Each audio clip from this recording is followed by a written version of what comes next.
সনাতন মিডিয়ার পক্ষ থেকে সবাইকে জানাই নমস্কার ও শ্রী গণেশায় নমঃ। যুব কল্যাণ একতা সংঘের উদ্যোগে আয়োজিত নবম বার্ষিক সার্বজনীন শ্রী শ্রী গণেশ পূজা উপলক্ষে আগামী 22 জানুয়ারি 2026 তারিখে এক বিশেষ ধর্মসভার আয়োজন করা হয়েছে। উক্ত মহতী অনুষ্ঠানে শ্রীমদ্ ভগবদ গীতা পাঠ ও সমগ্র অনুষ্ঠান পরিচালনা করবেন শ্রীমৎ কৃপানন্দ ব্রহ্মচারী অধ্যক্ষ, শ্রী শ্রী লোকনাথ ব্রহ্মচারী সেবাশ্রম, উত্তম বড়হাতিয়া, সেনের হাট, লোহাগাড়া। পাশাপাশি শ্রীমদ্ ভগবত পাঠ করবেন শ্রী রুবেল চক্রবর্তী, বাজালিয়া, সাতকানিয়া।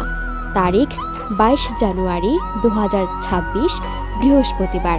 স্থান শ্রী শ্রী রক্ষা কালী মন্দির প্রাঙ্গণ, আমিরাবাদ, মঙ্গলনগর, বণিকপাড়া।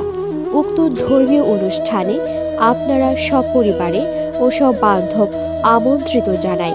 সার্বজনীন শ্রী শ্রী গণেশ পূজা উদযাপন পরিষদ কমিটি।